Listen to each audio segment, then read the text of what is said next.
हाय सर्वांना नमस्कार. तर तुम्हा सर्वांचे शुभदा व्लॉग या आपल्या यूट्यूब चॅनलवर मनापासून स्वागत. तर मंडळी, आज आपण पुन्हा एकदा रेसिपी व्लॉगसोबत भेटत आहोत.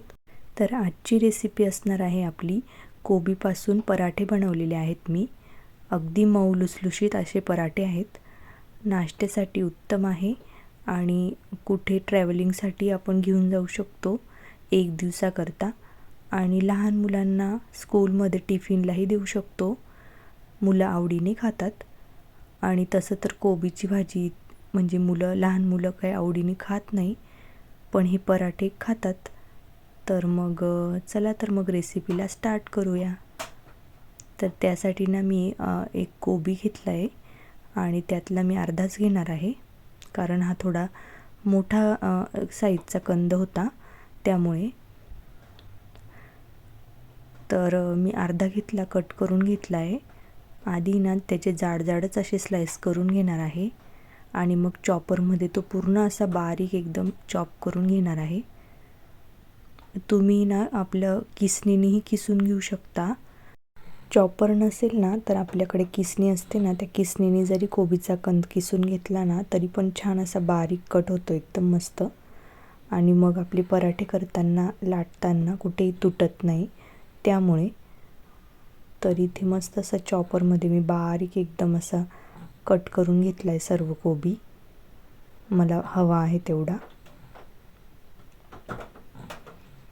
लहान मुलं जर आवडीने भाजी खात नसेल ना तर अशी ट्रिक आपण वापरू शकतो. आणि यासाठी ना मी फक्त गव्हाचाच पिठाचा वापर करणार आहे, त्यामुळे हेल्दी पण आहे आणि करायलाही सोपी आहे. धपाटे आपल्याला थापावे लागतात, पण ही दशमी टाईप करणार आहे मी लाटून, त्यामुळे रेसिपी संपूर्ण बघा. इथे माझं संपूर्ण कोबी कट करून झालं आहे बारीक असा. आता त्याला आहे ना मी थोडंसं मीठ लावते आणि 5 मिनटासाठी ठेवून देते, जेणेकरून कोबी एकदम नरम पडेल आणि पीठ मळताना आपल्याला एकदम पालेभाजी टाईप एकदम मऊ मऊ होतो तो कोबी, असा कडकपणा राहत नाही.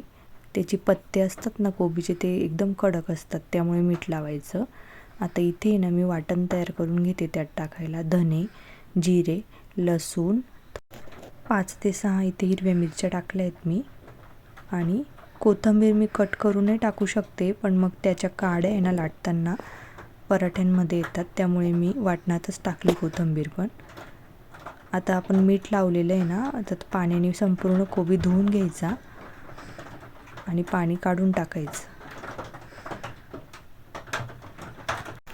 कोबीतलं सर्व पाणी आपण काढून घेतलं आणि धुवून घेतला. त्यामध्ये वाटण मिक्स करायचं आणि त्यानंतर मग आपले कोरडे मसाले, हळद फक्त, बाकी काहीच वापरले नाही मी दुसरं.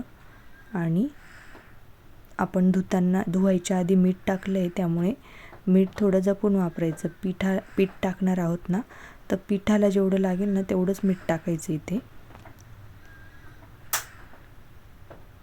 आता एवढ्या कोबीसाठी मी 2.5 ते 3 डिशा पीठ टाकते.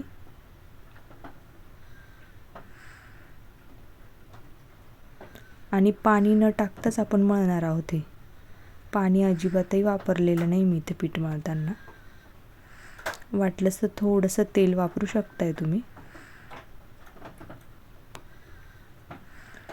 आपल्या पिठाचा आहे ना एक गोळा तयार होत आला का मी थोडं तेलाचा हात घ्यायचा.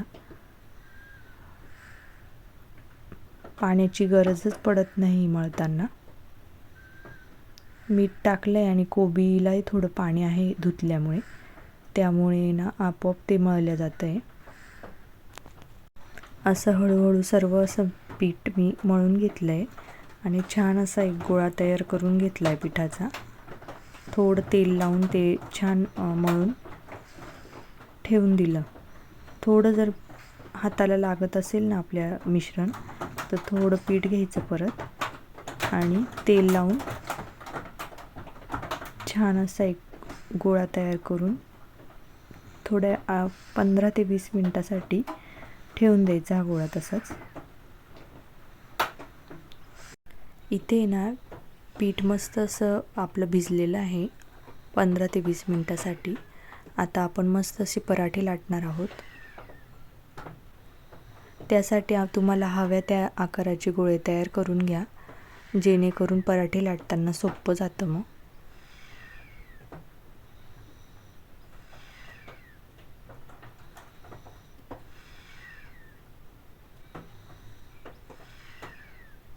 हलक्या हाताने मी इथे मस्त अशी एक पराठा लाटून घेते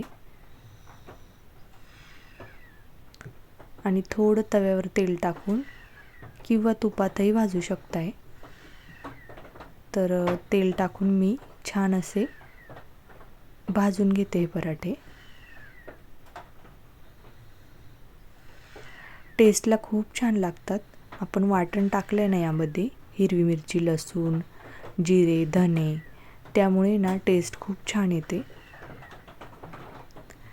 तर तुम्हीही एकदा नक्की बनवून बघा अशा पद्धतीने कोबीचे पराठे आणि कसे झाले ते मला नक्की सांगा कमेंटमध्ये.